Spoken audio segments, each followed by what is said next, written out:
Why is it that the people we love the most can break our hearts without meaning to? My name is Eleanor Vance, and I am 68 years old. For the last 5 years, I've been what you'd call a widow. My Frank, he was a good man, a solid man. He left me this house, all paid for, and a pension that lets me live comfortably. But more than that, he left me with a sense of order. Frank liked things just so. The bills paid on the first, the roses pruned in the fall, and family dinner every single Sunday. After he passed, I tried my best to keep that order. It's just me in this 2-story colonial now. The quiet can be loud, if you know what I mean. My daughter, Sarah. She lives about 20 minutes away. She's a good daughter, but she's busy. She's a charge nurse at the hospital, always running, always a little bit stressed. And then there's Lily. Lily is my granddaughter. She's 16.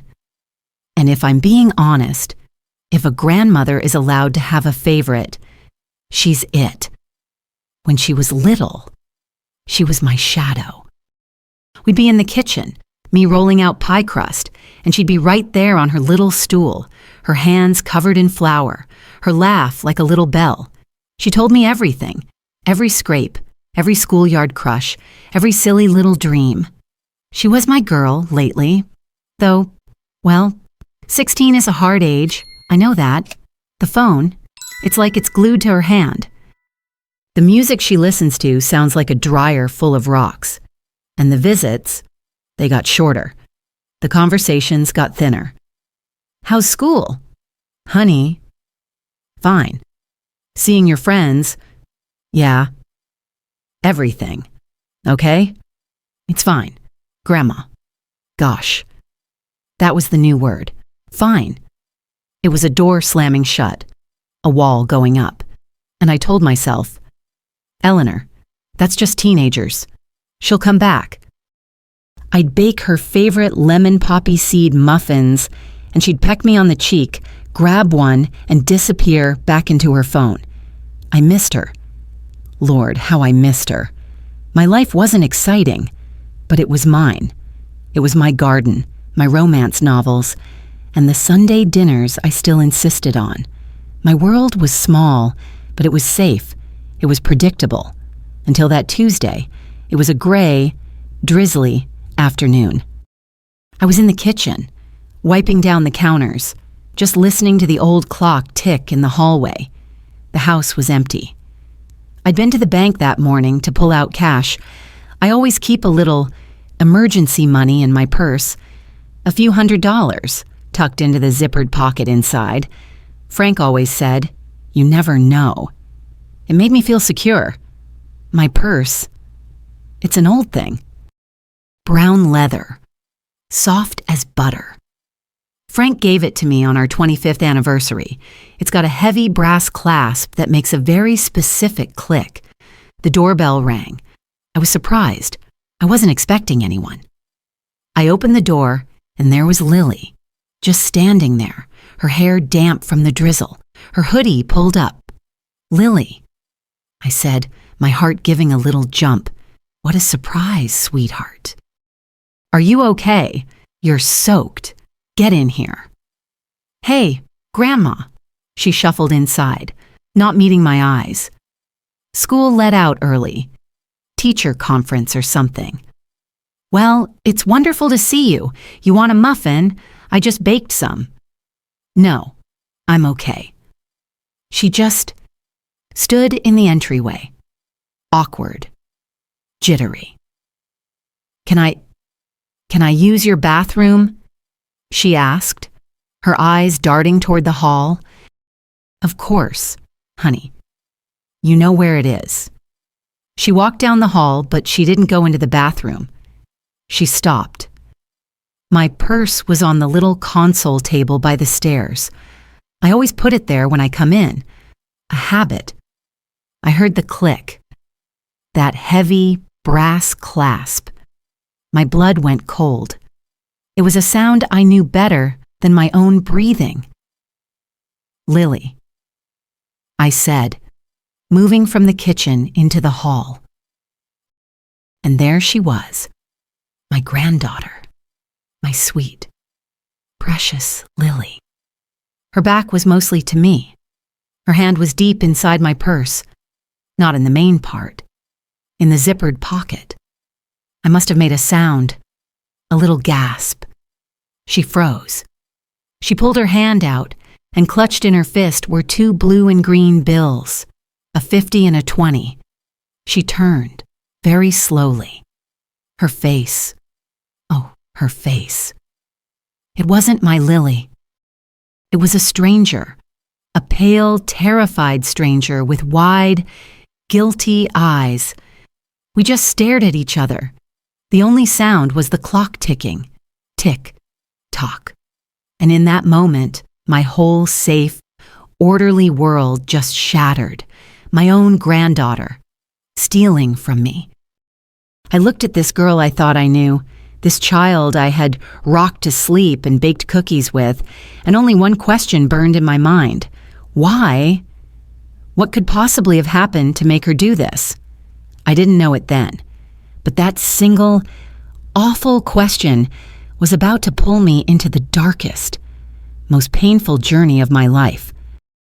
The silence in that hallway stretched on for what felt like an eternity.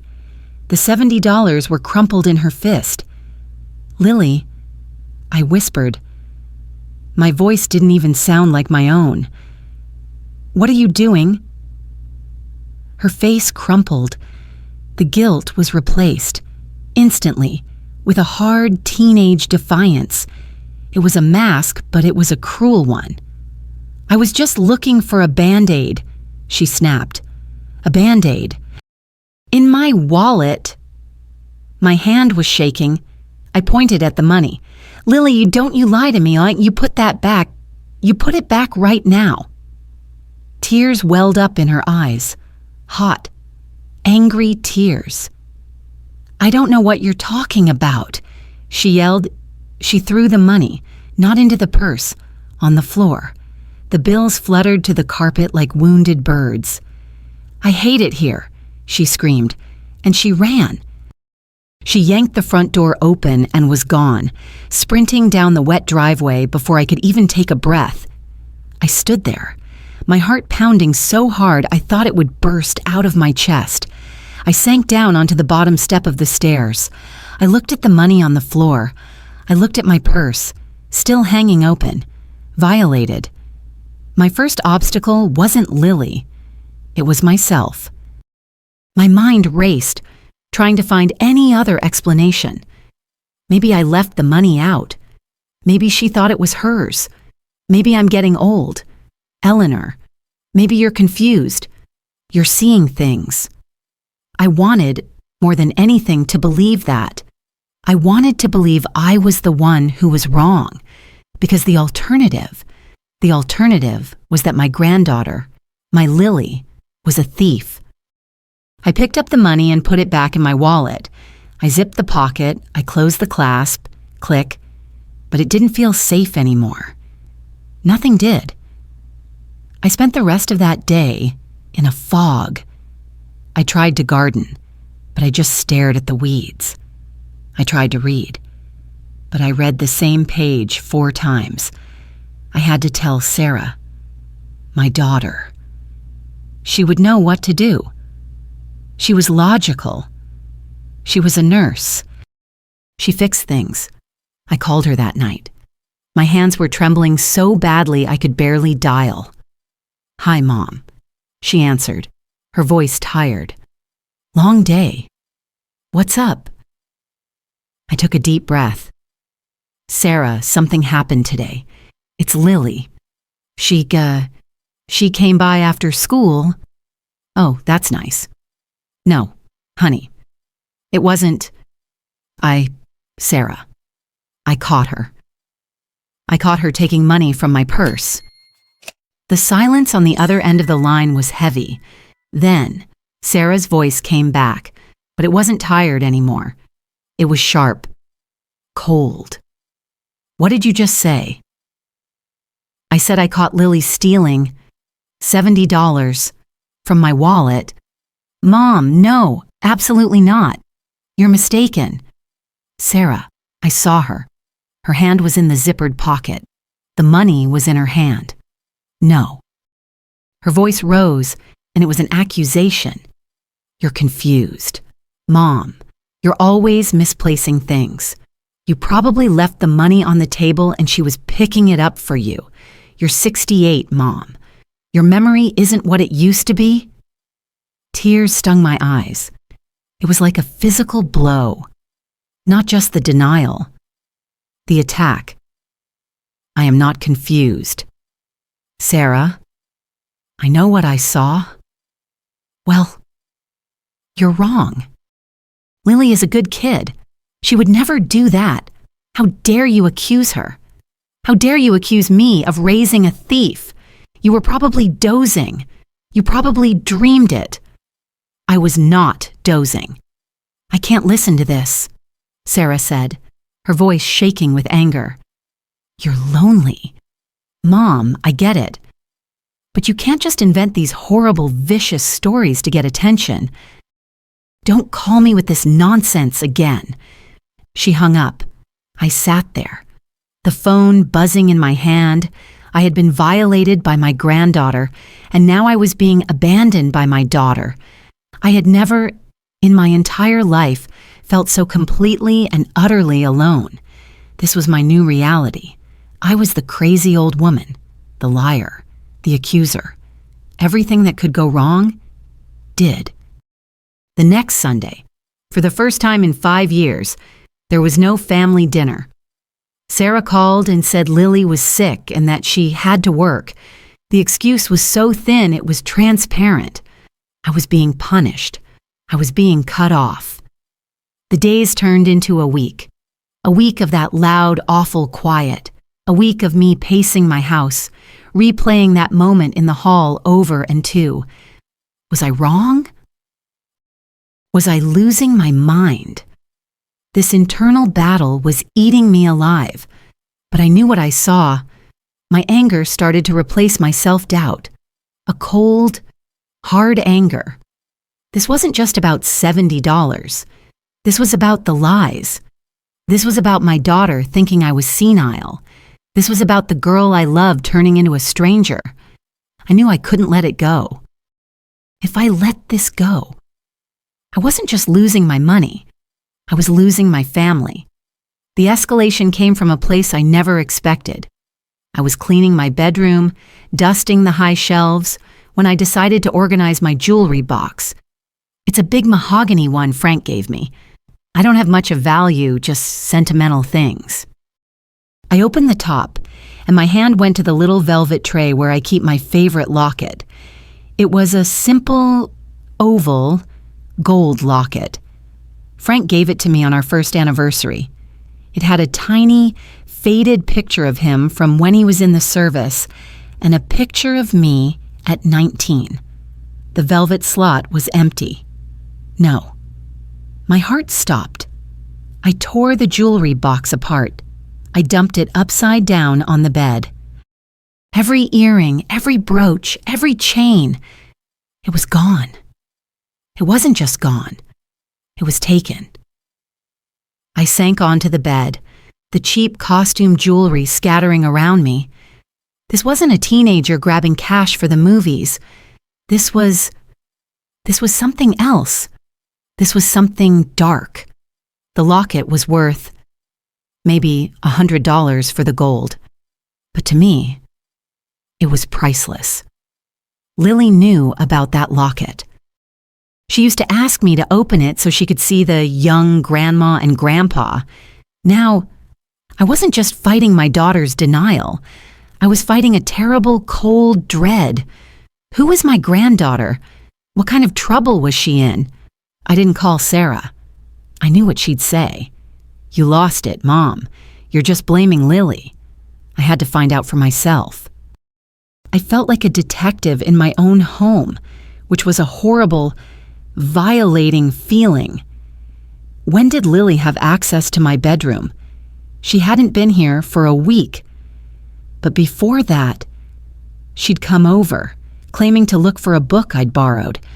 She'd been upstairs, alone. My hands were shaking, but I did something I never thought I'd do.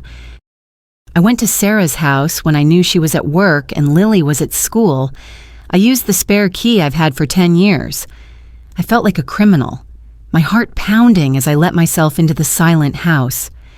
I went straight to Lily's room. It was a mess of clothes, makeup, and posters of bands I'd never heard of. I didn't know what I was looking for. A receipt, the locket itself. I looked under the bed, in her drawers, in her closet, nothing. Then I saw her school backpack, discarded in the corner. I opened the front pouch, and I found it. It wasn't the locket. It was a pawn ticket. A little white slip of paper from Downtown Golden Loan, dated 4 days ago. The description on the ticket read, 1X yellow metal locket, oval. I stared at it. I think I stopped breathing. The all is lost moment. It wasn't catching her with her hand in my purse. It was this. This was premeditated. This was cold. This wasn't just a mistake. She had come into my room, into my past, and sold it for cash. All the love I had, all the excuses I'd made for her. They just evaporated, replaced by a cold, sickening horror. My family wasn't just cracked. It was shattered. My daughter thought I was a liar. My granddaughter was a thief who would sell my most precious memory. I was 68 years old, standing in my granddaughter's bedroom with proof of a betrayal so deep I didn't think I could ever recover from it.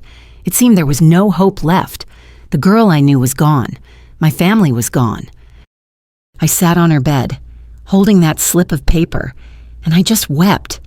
I wept for Frank, for my locket, and most of all, for the little girl with flour on her hands who had, somehow, become this.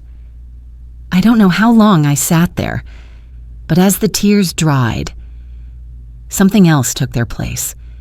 It was that cold anger again, but it was different now. It was focused. I wasn't a victim.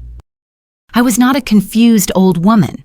I was the matriarch of this family, whether Sarah knew it or not, and my family was in a fire. I could either sit there and cry, or I could walk into the flames and drag them out. I put the pawn ticket in my pocket. I drove home. I waited. Sarah and Lily came over at 6 p.m. I had called Sarah at the hospital and said, "We are going to talk, tonight. You, me and Lily, and you will be here at 6. My voice was so flat, so cold, it scared me. For the first time, Sarah didn't argue. She just said, "Okay." They walked in, both of them with defensive, angry expressions. "What is this?" "Mom." Sarah started. An ambush. Lily wouldn't look at me. She just stared at the floor. "Sit down," I said, pointing to the sofa. They sat. I stood. I felt tall. I looked at Sarah. "You called me a liar. You said I was confused. You said I was senile. You abandoned me." "Mom." "Be quiet, Sarah. It's my turn to talk." I turned my eyes to Lily. She flinched. "You stole $70 from my purse. I saw you. You lied to my face. You screamed at me. And you let your mother believe I was losing my mind. That was cruel. I... Lily stammered. "And then," I said, my voice breaking just a little, "you came into my room, you went into my jewelry box, and you stole the locket your grandfather gave me." Sarah's head snapped toward Lily. "What?" Lily's face went bone white. "I didn't, Grandma. You lost it. You must have..." "No, I didn't," I said. I reached into my pocket and threw the pawn ticket on the coffee table. Sarah grabbed it. She read it. Her face just collapsed. The anger vanished, replaced by a horror that mirrored what I had felt. Lily. Sarah whispered. No, Lily. And that's when my granddaughter broke. It wasn't just crying. It was a complete and total disintegration. She fell off the sofa onto her knees, her body racked with sobs that sounded like they were being torn out of her. I'm sorry, I had to, she wailed. Had to steal from me. Sarah was screaming now, grabbing Lily by the shoulders. For what? For what, Lily? They were going to post it, Lily shrieked, her voice hysterical. They were going to ruin my life. Sarah and I froze. Post what? I asked, my voice suddenly gentle. And the whole ugly, pathetic story came pouring out. It wasn't drugs. It wasn't a manipulative boyfriend. It was so much smaller and so much worse. It was a girl at school, a group of them. They had filmed Lily in the locker room, just a quick, humiliating video on a phone. They told her they would post it all over school, send it to everyone, unless she paid them. First, it was $50. Then $100. Then $200. She had used her allowance, her birthday money. And when that ran out, she got desperate. She was terrified. She was 16. And in her world, this was the end of everything. So, she took my $70. And when they demanded more right now, she remembered my jewelry box. She was being blackmailed. My granddaughter wasn't just a thief. She was a victim. The central question, why, was answered. She stole out of shame, out of terror. She was so afraid of being humiliated that she humiliated herself and us in the process. My transformation happened in that instant. I looked at Sarah, who was just staring, speechless. I looked at Lily, who was a heap on my floor, gasping for air. The anger was gone, all of it. All that was left was a deep, powerful ache, and a clearer sense of purpose than I'd had since Frank died. I knelt on the floor. It wasn't easy on my old knees. I pulled Lily into my arms. She was stiff at first. Then she just melted against me, crying into my shoulder like she did when she was 6 and fell off her bike. Shh, I said, rocking her.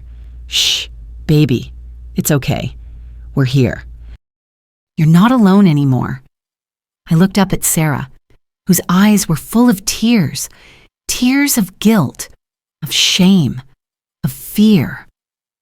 Sarah, I said, my voice like steel. Get your coat. We're going to the police station. Then we're going to the school principal's house. What? Mom? They are not destroying my granddaughter. They are not destroying my family. This ends tonight. And we did. It was awful. It was messy. There were calls to other parents. There were meetings at the school. The girls were suspended. The police were involved. It was a nightmare. But we did it together. I sat between Sarah and Lily, and I held their hands. I told the story. I showed the pawn ticket. I did not waver. The next day, I took Sarah with me to the pawn shop. I used my own money to buy my locket back. The man behind the counter was kind. He'd seen it all. When I got home, I sat in my kitchen. Sarah and Lily came over. It was quiet. Lily sat across from me. Her eyes were red and puffy. "Grandma," she said, her voice a tiny thread, I will pay you back. All of it. The $70. The money for the locket. I'll get a job. I know you will, honey, I said. But that's not what's important. I held the locket in my palm. This is just a thing, Lily, a replaceable thing. But you are not. Your trust. Our trust. That's what we have to fix. My transformation was complete. I wasn't the widow, puttering in her garden. I was Eleanor Vance, the head of this family. I had learned that leadership wasn't about keeping things pleasant. It was about facing the ugly, terrible truths. It was about running toward the conflict, not away from it. My relationship with Sarah changed. She stopped seeing me as a fragile old woman and started seeing me as a partner. As her mother, my relationship with Lily, it was new. The old, easy affection was gone. But in its place was something stronger, something tested by fire. She started talking to me again, really talking, about the fear, about the shame. And I just listened. My world was no longer small or safe. It had been ripped open, but in a strange way. My family, my real, broken, beautiful family, was finally back in order. When I look back on that day, with Lily's hand in my purse, I realized the theft wasn't the real problem. The locket wasn't the real problem. The real problem was the silence. Lily was trapped in a prison of shame, and she was too terrified to ask for help. I was so worried about her pulling away that I was afraid to ask the hard questions. And my daughter, Sarah, was so busy that she mistook a desperate cry for help for a teenage mood. We were 3 generations of women living in the same town, and we were complete strangers to each other's pain. The emotional truth of my story is this shame is a heavier burden than any mistake. It thrives in silence, and it will convince you to destroy the very things you love just to keep it hidden. My purpose in telling you this story, my why, is because I know there is someone listening to my voice right now who feels that silence in their own family. You see your grandchild pulling away. You see the phone that's become a fortress. You feel that wall going up, and you tell yourself, it's just a phase. They'll be fine. But what if they're not fine? I almost lost my granddaughter. Not to a group of mean girls, but to her own shame. I almost lost my daughter because my pride was too wounded to see her fear. My family's transformation only happened when we faced the ugliest truth together. Your family's strength isn't measured by a lack of problems. It's measured by how you face them. So, this is my call to action for you. Please, do not wait for the pawn ticket. Do not wait for the empty jewelry box. Pick up the phone, drive to their house, sit with them, and don't just ask, "How are you?" Ask the hard questions. Are you really okay? You? Is anyone bothering you? Are you scared of anything? Tell them. You can tell me anything. There is no mistake you can make, no trouble you can get into. That is bigger than my love for you. There is nothing we can't fix together. Be the safe harbor. Be the person who walks into the fire. Share this story with another parent or another grandparent who needs to hear that it's okay to break the silence. Don't let shame build a wall in your family that you can't tear down. Thank you for listening to Eleanor's story. If this story touched your heart, we would be so grateful if you would like this video and subscribe to our channel for more real-life stories. And in the comments below, we'd love to know, do you think Eleanor did the right thing by confronting her family? Or should she have handled it differently?